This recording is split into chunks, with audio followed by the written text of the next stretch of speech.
Spider strength, people. Think I can fake that? Actually, I do. And who are you supposed to be? Spider-Man. The real one. The real one? You don't even have the costume right. I'm in mourning for my buried wreck. Hello everyone, thanks so much for joining me here today as we get to talk about one of my favorite subjects, comic books. My name is Jose. I love comic books. I love talking about them. I love sharing them with you. Feel free to follow me on social media if you would like. Links are in the description below. I've also posted a link to the Marvel fan site that'll have plot synopsis and character bios for this issue.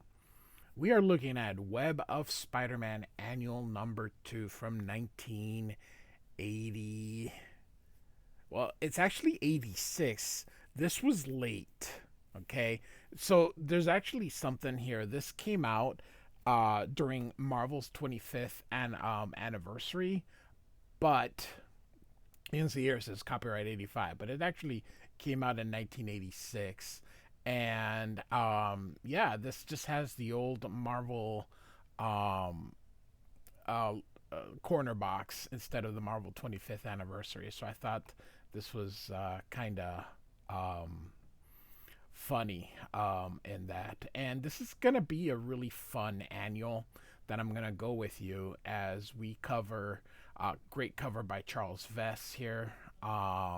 Look at that. That's just pretty cool. I have a soft spot for this series for some unknown reason, but and this features Warlock of the New Mutants, and it's written by Ann Nocenti, who was editing New Mutants and XMen during this time, and Arthur Adams drew the whole thing. So he is also doing the inking on this issue, and this is after the long shot limited series they got together. So Arthur Adams during the mid 80s did really good, but Arthur Adams has never unfortunately been a fast penciler, and a lot of his stuff, you know, he can only get you so much in a given year. So unfortunately he's just not very good with deadlines here. So we're at Professor Xavier's school here, and Warlock is watching all these TV shows here, and the TVs are all on at the same time here. Now, some of the things, he's got David Letterman and Godzilla. These are the two important things for you to be able to, that'll be coming up in this issue here. So the TVs are all on at the same time. Of course, he doesn't sleep here, so he ends up waking up the New Mutants, and they're saying he's watching too much television. They're tired. I think Sunspot is missing from them here. I like how Arthur Adams, everybody's wearing some tight stuff. So we've got Ileana, we got Cannonball, we got Wolfsbane, we got Magma, we got Cypher, and we have Mirage. We're also missing Karma. And so Ileana's like, I'm going to send you to Limbo. Denny says, behave. They're like, you need to go out there and live a life. It's just more than just being and doing TV here. And so he asks, where is real life? And Cypher's like, yeah, where, Ileana? And so the New Mutants are gonna go back to bed here, and he's gonna go have an adventure. So they all go to bed, and he gets into he makes a speed racer, and off we go. But remember, this is a Spider-Man book, not a New Mutants book. So we get to Spider-Man, who's upset. He got a ticket for littering, and he's like, can't believe the nerve of that cop wanting to give me a ticket for littering. Everybody knows my web line dissolves after a while. Sheesh. That news rag, the Daily Bugle, has every New Yorker believing I'm a menace. Maybe I should stop supplying the paper with so many terrific photos of myself. Nah, if I lost my job at the Bugle, I'd starve. And when boy photographer Peter Parker's stomach growls, so does Spider-Man. And so he's going through, but he hears a commotion and sees these animals out on the loose. Now you see that there's stuff on them here, and it's going to turn out that these are laboratory animals here. Peter sets up the camera and sees the people releasing the animals here. And he says, hey, don't let these animals escape. They're getting hurt out there. And she says, it's a small price for the message we must leave.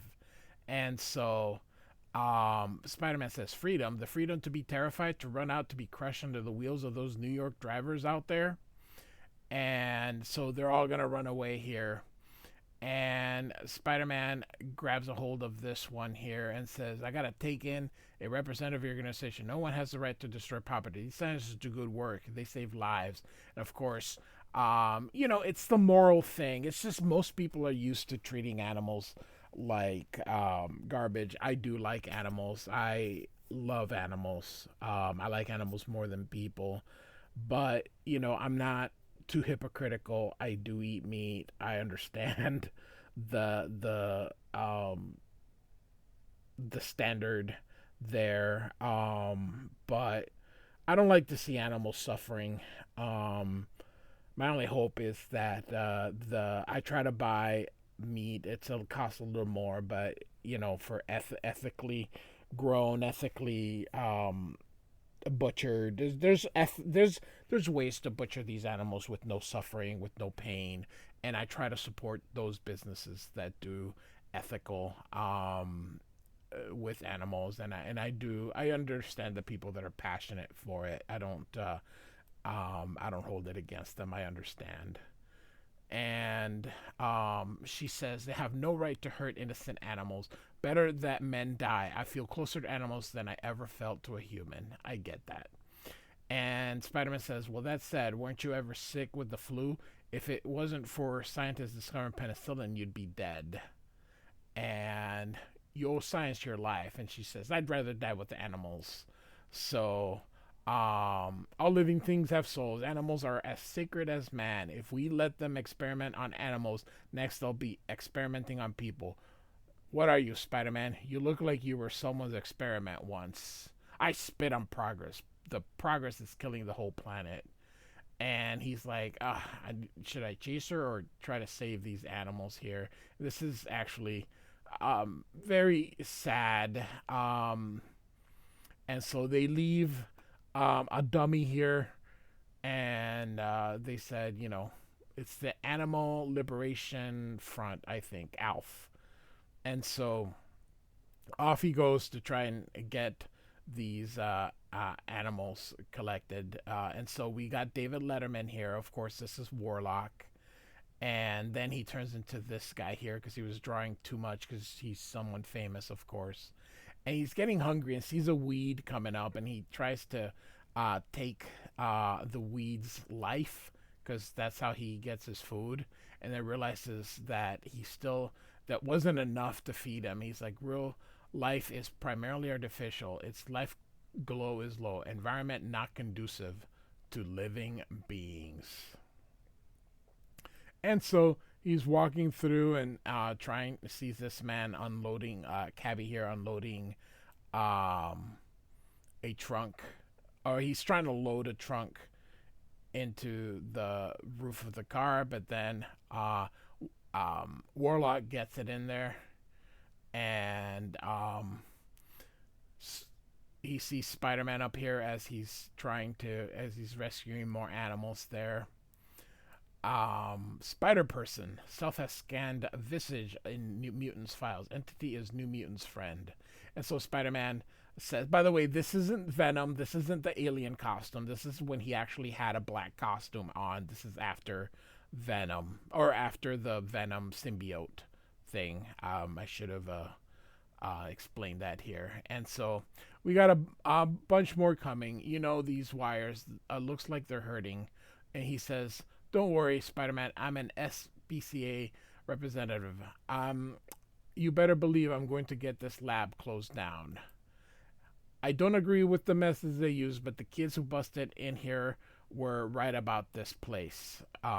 So he's in that lab there. So and Warlock sees this, and look at this, mommy, that man's head came out. Very nice, darling. And so everybody's out looking at Spider-Man. He comes in, and Spider-Man sees him. You see the spider sense going off. And so Warlock says, Mr. Spider-Man, allow introductions of Self. Self is friend of Sam Person, member of the New Mutants team of, and then he realizes, no, Self has compromised identity. Self is process of betrayal of best friends New Mutants. Please, Spider-Person, erase Self words from memory banks. And then he goes away. And then Spider-Man's like, the New Mutants, that's the team of baby XMen. And then he says, the school's in Westchester. This fellow's a little far from home. Should I drop the animals and help him now? So, all right. So Warlock continues here. This is really more of a Warlock story, kind of featuring Spider-Man. It's a little weird with that, but he's walking through feeling bad and sees these automated machines here and see Godzilla here, and oh my god, from that show Lost in Space, whatever that little robot was. And so he sees them and says hi, and he goes in there, then doesn't realize that they're toys in here. And Arthur Adams, look at this detail that he puts in here. I mean, keep in mind he's inking this as well, so it's pretty cool. Definitely, the dude tries to put look at the Gumby. He does try to put backgrounds and a lot of detail. But he reminds me a lot of Michael Golden, who was also not very quick.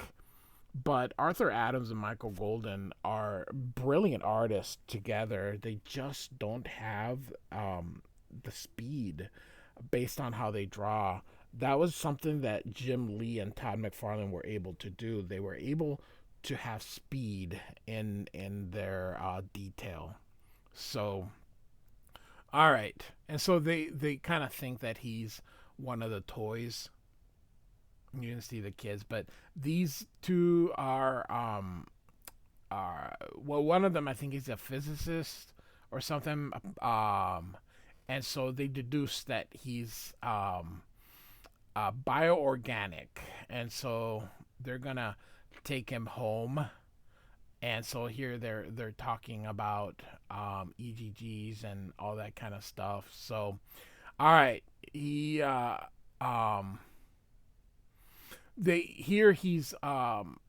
let's see here. Warlock was looking for food and had asked, and hearing that he was from food, they invite him home so they can feed him. So and then he turns into this guy, and they're like, what's the price on this one? So it's funny. So they bring him home, and again, look at this. This is really good. Good backgrounds. I mean, goodness gracious, Arthur Adams, that looks awesome. Part of the reason why this dude can't keep a deadline.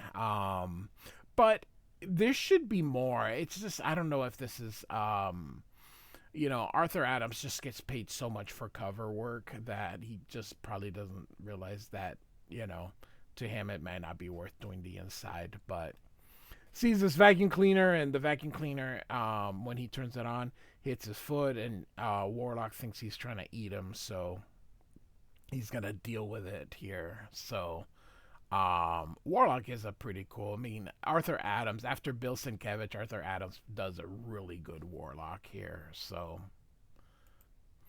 as they continue talking, they give him a burger and French fries here, and you can see here. So the two of them are doctors, and she says, this construct is living circuitry. It's not a toy. He's really alive. Look at the way he glows after he ate the electricity he drew out of the wall socket. Of course, he's like, nonsense. All theory, no proof. And so he eats the burger, but it causes his tummy to go bad. Of course, that's not how it works. And so this guy's thinking, um, he's like, wait a minute, if she's right, if he's living circuitry, that could mean a Nobel Prize and fame, and if I patent him, oh boy, money. And so he says, could I examine you? So he takes a piece of his hair and gives it to him. And so he's gonna take a look at it and see, oh boy, it is alive. And she sees it too. So they both have dollar signs in there. And then they go if he could get a bigger piece. Of course, Warlock says, nope, big chunks hurt. And so he has an idea. And so they're going to hook up Warlock to this machine here. So we strap him to this device here. It's called the Carlotrometer MX6. And the energy that ends up being fed into Warlock begins to overload his techno-organic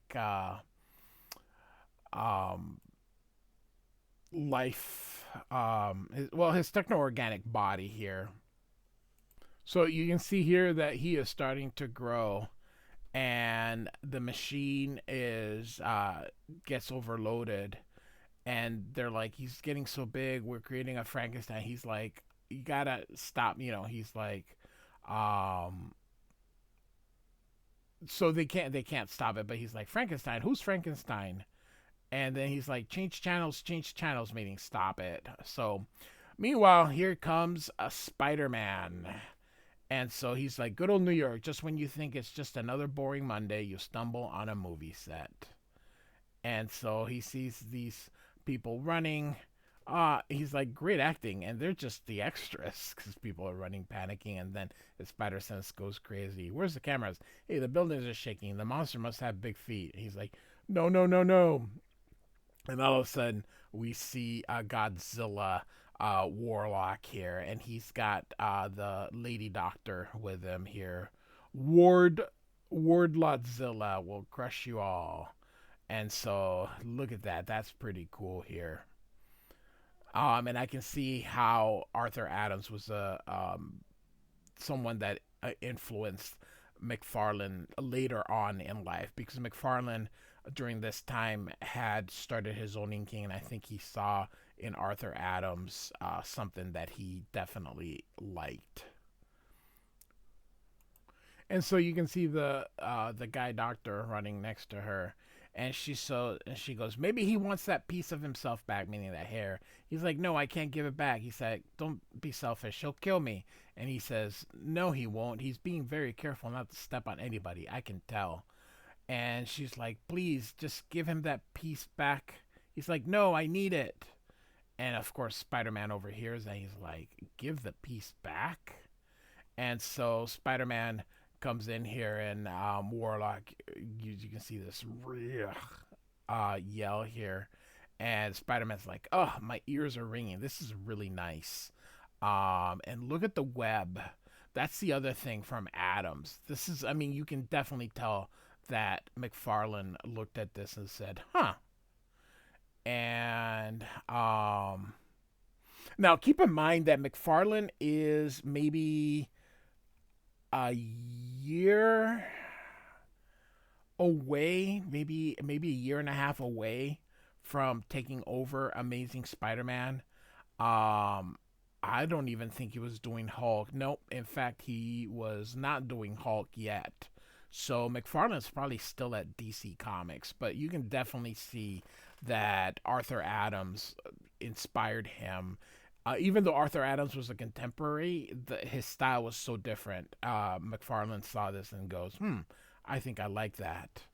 And so Spider-Man goes to the doctor, and he goes, what's the diagnosis? And he says, can you save the day or what?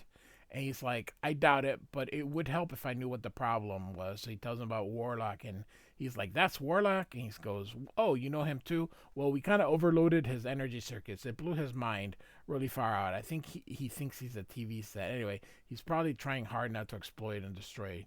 And he says, "You were experimenting on him?" He says, "Well, yeah. He's a living creature, not an appliance. It's as if you experimented on a person." And all of a sudden, Spider-Man sees, "Jesus, listen to me, give the same rap as that person." He's like, "What about that missing piece the girl mentioned?" He goes, "What? Oh, there goes my Nobel Prize. I took a piece of him. I mean, it was for science." He says, "Sure. So you're using science to justify your rotten behavior. Well, forget about it. You should be ashamed. Go home and get that piece. It's probably why Warlock's so mad. And so, gotta keep him from hurting anyone," says Spider-Man. So off he goes now to see if he can stop Warlock, sets up the camera so that he can get some shots to sell to the Daily Bugle. And he goes, "Now just gotta remember to keep the fight in the camera's view." So off he goes, and he's like, "Hey, Warlock, is this any way for New Mutant to act?" And Warlock cuts the webbing off, and the lady's like, "Don't die yet, Spider-Man. Save me first." Oh, and so he's like, Why are you so hostile?" Spider-Man asks, and Warlock's like, "Leave self alone. Um, Please stop trying to make self communicate. Self must use all self's energy to keep from blowing up. If self keeps talking to you, self will blow up. So shut up." And Spider-Man is like, "All right." And so he changes to King Kong, from Godzilla to King Kong, and he starts climbing. Art Adams just wanted to draw a monkey because he loves gorillas. And so he goes and gets the camera, and he's gonna move it here, and there he is at the top. Spider-Man shows up and webs him and says, "I'll let you go if you let the girl go." And so he does. Spider-Man catches her with the webbing. He says, "Now, Warlock, listen." He's like, "Self is trying hard not to explode yet. Your blather is not helping." And so Spider-Man's like, "What am I going to do? Web him all over to contain the explosion? Better set up my camera for this one." And of course, the scientist gets up here and it's like, "Spider-Man, I got it. I thought about what you said and you were right. I shouldn't have exploited Warlock. He's a person, not a thing." And of course, Spider-Man's like, "I'm a hypocrite here." And so the two hug here. And she goes, now he's changing again, turning into a robot. And he's going to take off. He's like, "Unweb my foot." And so he does, and Warlock goes off, and then I love these woof, bakoom, poof. And so nice little Spider-Man. Oh, I should have gone from here to here, but anyway, he tells him to get down. That is an awesome image here. And he blows up, and you can see "no" from Spider-Man here. And he's so upset. He breaks his camera out. "What stupid, unconscious fool I am. I followed Warlock like it was a game, cracking jokes, taking pictures like a tourist. I missed the obvious. Warlock was the bravest, most noble of souls, and I let him die." And she's like, "Is that the last piece of Warlock? Hey, we could clone it and recreate him." And he's like, "Can't you ever stop dreaming? Of all the wondrous science in the world, you can't recreate a soul. He's dead. He's gone."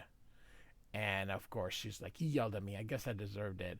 I was playing Fay Ray like I was in the movies, but the that was no joyride for Warlock. All that time he was planning to sacrifice himself to save New York." And then he was like, "In my zeal for science, I saw Warlock as a specimen, a thing. I examined and analyzed him, but I didn't really see him. I missed his beauty, his charm. He may have been an alien, but he was more human than any of us." And Spider-Man just looks down. And she's like, "He yelled at me. I killed Warlock. Wish I had done something for Warlock. Give him a toy, taking him to a movie." So everybody's got thoughts here. And then he goes, "What's in the sky? I see something moving over there. Little dark things squiggling around the sky."